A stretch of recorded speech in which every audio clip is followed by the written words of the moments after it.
दो भाई थे जो कि बहुत अच्छी तरह से खुशहाली के साथ, सुकून के साथ अपनी ज़िंदगी को गुजार रहे थे। अल्लाह का दिया उनके पास सब कुछ था और उनको कहीं कोई कमी नहीं थी।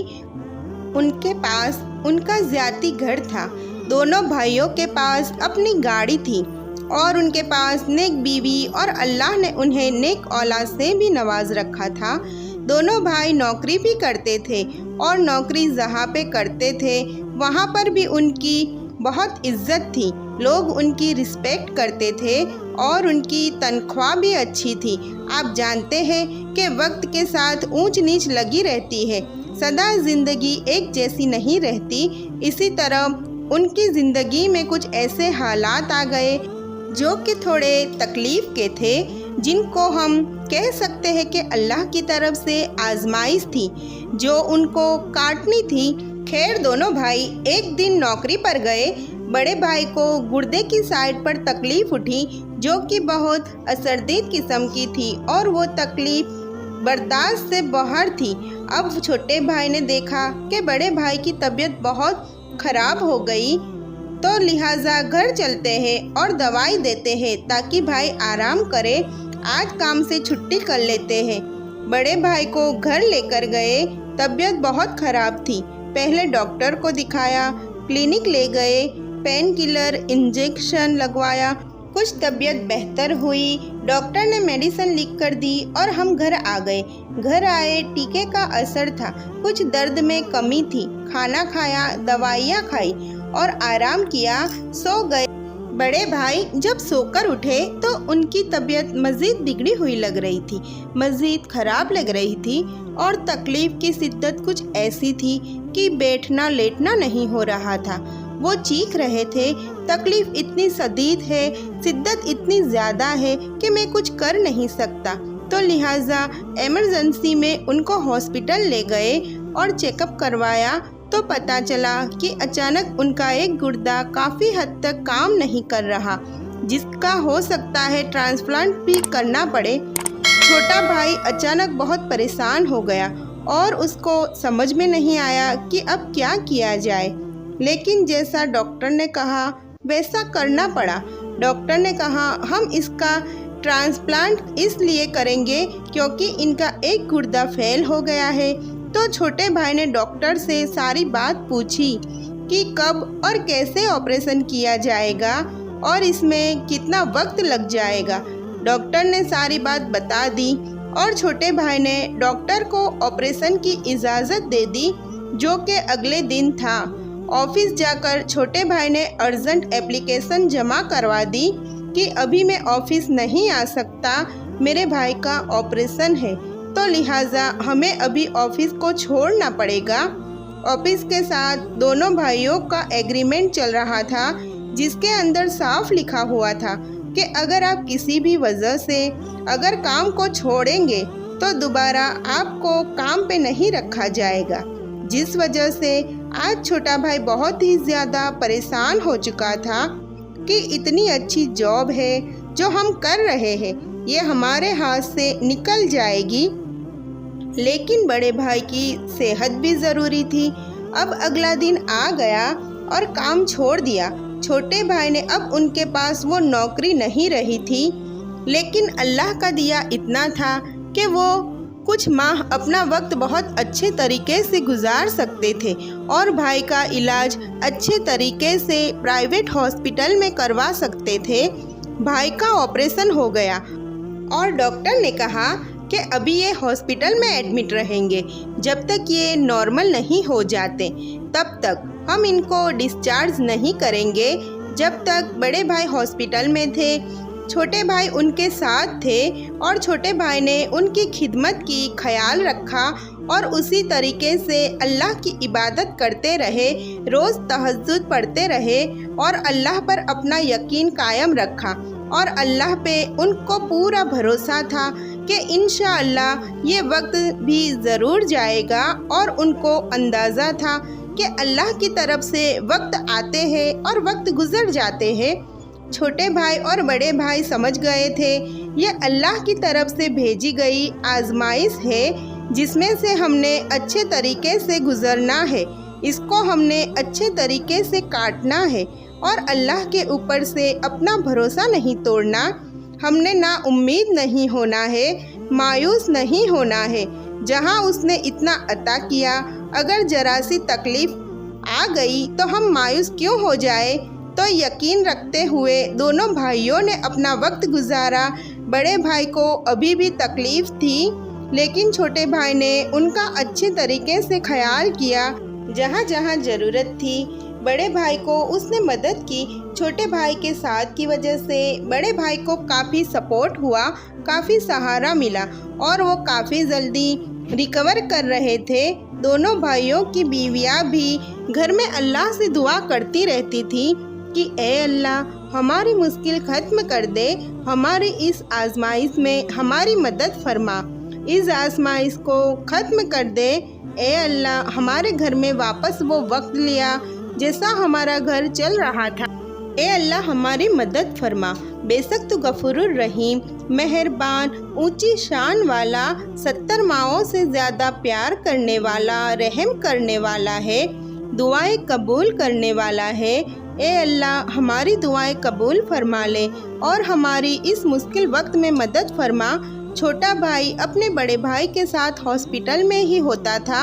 अब वो वक्त आ चुका था कि बड़े भाई की हालत काफ़ी ज़्यादा हद तक अब नॉर्मल हो चुकी थी। ऑपरेशन को काफ़ी वक्त गुजर चुका था, काफ़ी दिन हो गए थे कि बड़े भाई अब तक हॉस्पिटल में थे और अब घर जाने का दिन आ गया था। डिस्चार्ज फॉर्म तैयार किया गया और बड़े भाई को घर भेज दिया गया। सब घर वालों ने उनका इस तरीके से ख्याल रखा कि उनकी रिकवरी बेहद अच्छी होती गई और छोटे भाई को महसूस हुआ कि हमारे हालात वापस से नॉर्मल हो रहे हैं, हम दोबारा नौकरी ज्वाइन कर सकते हैं। छोटे भाई ने कोशिश की उसी कंपनी में राब्ता करने की, लेकिन राब्ता न हो सका। तो छोटे भाई ने इरादा किया कि मैं जाता हूँ ऑफिस और जाकर मालूम करता हूँ ताकि हमें दोबारा से नौकरी पर रख लिया जाए। छोटे भाई अगले दिन काम पर वापस गए जहाँ पर वो जॉब किया करते थे और उन्होंने वहाँ जाकर सारी बात बताई और दरख्वास्त की कि मुझे दोबारा काम पर रख लिया जाए और हो सके तो मेरे बड़े भाई को भी वही काम दे दिया जाए और इस तरीके से काम दिया जाए कि वो घर बैठे ऑफिस का काम कर लिया करे। लेकिन उनको सही तरीके से कुछ जवाब नहीं दिया गया। वो मायूस होकर घर आ गए। घर आने के बाद सब घर वालों ने देखा कि छोटा भाई परेशान है, तो बड़े भाई समझ गए कि एग्रीमेंट के हिसाब से हमें दोबारा नहीं रखा जाएगा। तो बड़े भाई ने छोटे भाई को समझाया कि आप मायूस मत हो, इंशाअल्लाह अल्लाह सब बेहतर कर देगा। जब छोटे भाई कंपनी से वापस आए थे तो कंपनी में बात चल रही थी कि हमें वैसे भी लड़कों की ज़रूरत है और हमें शदीद मसलों का सामना है। ये दो भाई कंपनी के लिए बहुत बेहतरीन थे, अगर हम इनको वापस रख लें तो इसमें कंपनी का ही फ़ायदा है और इस बार तो कंपनी को मैनेजर की ज़रूरत थी। पहले ये दोनों भाई कंपनी में एम्प्लॉय थे, लेकिन कंपनी को तो इस बार मैनेजर की ज़रूरत थी। तो कंपनी की मीटिंग में ये फैसला हुआ कि अगर हम उन दोनों भाइयों में से छोटे भाई को मैनेजर की सीट दे दें तो हमारा इसमें फ़ायदा है, क्योंकि वो काफ़ी ज़्यादा एक्सपीरियंस रखते हैं और वो कंपनी के हर काम को पहले से बहुत अच्छे तरीके से जानते हैं। नया बंदा रखने से बेहतर है कि हम उन्हीं को वापस लें और उनके भाई को भी घर में कोई काम दे दें। तो मीटिंग में ये बात फाइनल हो गई और उनको फ़ोन कर दिया गया कि आप कल दोबारा ऑफिस आ सकते हैं। अब उनको एक उम्मीद नज़र आई और उन्होंने अल्लाह का शुक्र अदा किया कि ए अल्लाह, हमने तुझे नहीं छोड़ा तो तूने हमें नहीं छोड़ा। हम तेरी इबादत करते रहे, तहज्जुद और अपनी नमाजें पढ़ते रहे, तुझी से मदद मांगते रहे और तेरा साथ आज हम साथ देख रहे हैं। ए अल्लाह, तू गफूरुर रहीम है, ऊंची शान वाला है, 70 माओं से ज़्यादा प्यार करने वाला है। आज तूने बता दिया कि हम तन्हा नहीं हैं। आज तूने बता दिया कि कि हम बिल्कुल अकेले नहीं हैं। आज तेरा साथ हमारे साथ इस तरीके से शामिल है कि हम हर काम में जैसे पहले कामयाब होते रहे, अब भी हम इंशाअल्लाह ज़रूर कामयाब होंगे। बेशक हमने एक तकलीफ़ देखी, बेशक तेरी तरफ से आजमाइश देखी, बेशक हम उस वक्त से गुज़रे जो वक्त हमने सोचा न था कि हम कभी उस वक्त से गुज़रेंगे और कभी हम पे ऐसा कोई वक्त आएगा। अल्लाह, जैसी तकलीफ़ थी, जैसा वक्त था, जैसा हमने वक्त देखा, जैसा हमने वक्त गुजारा, हर हाल में हम तेरा शुक्र अदा करते हैं। ए मालिक, ए अल्लाह, ए हमारे परवरदिगार, तेरा शुक्र है, तेरा लाख लाख शुक्र है कि तू हमारे साथ है। बस तू हमारे साथ रहे, हमारी मदद करता रहे, हमें और किसी की भी ज़रूरत नहीं, हमारे लिए तू ही काफ़ी है। खैर, हम सारे खुश थे और घर में सब ने नफल अदा की। अब अगला दिन आया और छोटे भाई अपने ऑफिस दोबारा गए। ऑफिस जाकर उनको पता चला कि जो वो काम किया करते थे उसमें उनकी प्रमोशन कर दी गई है। अब उनको मैनेजर की कुर्सी मिल गई। अब छोटे भाई बहुत खुश थे और उन्हें बड़े भाई के काम के बारे में बता दिया गया कि अब आपके बड़े भाई काम करने कंपनी में नहीं आ सकते, लेकिन कंपनी के काम उनको घर दिया जा सकता है। वो भाई का भी काम उनको दे दिया गया। अब छोटे भाई उस दिन बहुत खुशी से घर में आए और बड़े भाई को सारी बात बताई। अब घर वाले सारे खुश थे क्योंकि उनका पूरा भरोसा, पूरा यकीन, पूरा ईमान अल्लाह पे था, जो कि हर काम करने वाला है, सारे काम करने वाला है, उनका मालिक है। बेशक अल्लाह के सारे काम अल्लाह की मर्ज़ी से होते हैं और अल्लाह ही मदद करने वाला है, अल्लाह ही साथ देने वाला है और अल्लाह ही रास्ता दिखाने वाला है। उतार चढ़ाव तो आता है, आजमाइश भी अल्लाह की तरफ से आती है। अगर अल्लाह पे भरोसा, यकीन पक्का हो तो कोई आजमाइश ऐसी नहीं है जिसमें आप कामयाब ना हो। अगर आप नमाज अदा करते हैं और साथ तहज्जुद भी अदा करते हैं, तहज्जुद की दुआओं में अल्लाह से अल्लाह को मांगते हैं, अल्लाह से अल्लाह की मदद को मांगते हैं, अल्लाह से अल्लाह का साथ मांगते हैं, तो फिर अल्लाह ज़रूर आपका साथ देता है।